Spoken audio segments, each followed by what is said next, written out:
Ma'am सब आपका सुन। भैया आप कैसे हो? अरे दीदी आप, नमस्ते। यहाँ पे क्या कर रहे हो भैया आप? दीदी मैं तो ये सामान देने आया था। अरे मामा जी आप, नमस्ते। जीते रहो बेटा। और ये बताओ, ये डिलीवरी कब से कर रहे हो तुम? क्या बताऊं बहन, पिछले 2-3 महीने से मैं ये डिलीवरी का ही काम कर रहा हूँ। लेकिन तुमने ये घर कब लिया? हाँ 2 महीने पहले ही तो लिया है हमने ये फ्लैट। और अगर तुमसे बातचीत होती ना तो मैं तुम्हें जरूर बुलाती। हाँ, सही कह रही हो बहन। मैंने कभी आप लोगों की इज्जत करी ही नहीं। हमेशा अपने जीजा जी को ताने मारता रहा कि वो हमसे ज़्यादा गरीब हैं। और आज कुदरत का करिश्मा देखो, आप इतने अच्छे मुकाम पर हैं और मैं ये सब्जी डिलीवरी कर रहा हूँ। अरे तुम्हारे पास तो सब कुछ है और तुम्हारा बेटा तो इतना अच्छा कमाता है, उसके बावजूद भी तुम्हें ये सब करने की जरूरत पड़ रही है, क्यों? बेटा क्या बताऊं दीदी, अगर उसे बेटा कहूँगा ना तो इससे अच्छा है मेरी कोई औलाद ही ना होती। अरे मैं बिना बच्चे के ही रह जाता। अरे क्या किया तुम्हारे बेटे ने? इतना अच्छा तो है वो। क्या किया उसने? अरे दीदी अब वो कहता है कि मैं बूढ़ा हो चुका हूँ, मेरी दवाइयों का खर्चा वो नहीं उठा सकता, इसलिए उसने मुझे धक्के मार के घर से बाहर निकाल दिया। क्या उसने तुम्हें घर से निकाल दिया? ये ना उसने बिल्कुल भी अच्छा नहीं किया। उसे पता है तुमने उसे पढ़ाने लिखाने के लिए कितनी मेहनत करी है। इतना सब कुछ हो गया मामा जी, लेकिन आपने हमें बताना जरूरी नहीं समझा। हमारे होते हुए आप इस उम्र में ऐसे काम कर रहे हो। कैसे बताता बेटा,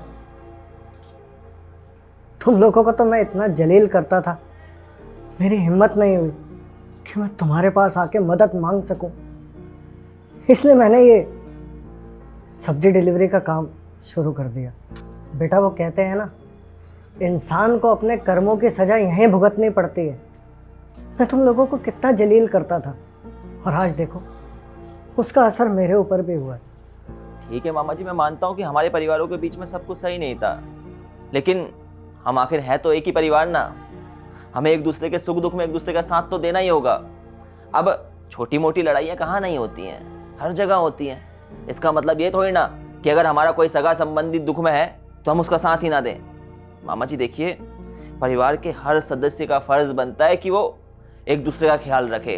देखिए मामा जी, सुख में तो 100 लोग आपके आसपास आ जाते हैं, आपसे रिश्ता बनाना चाहते हैं, लेकिन जो दुख में खड़ा होता है वही आपका असली रिश्तेदार होता है।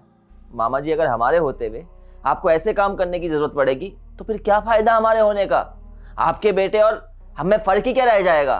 मामा जी देखिए, आपसे आपको ये काम करने की कोई जरूरत नहीं है। आज से आप हमारे साथ ही रहेंगे बस। अरे नहीं बेटा, मैं तुम लोगों के ऊपर बोझ नहीं बनना चाहता।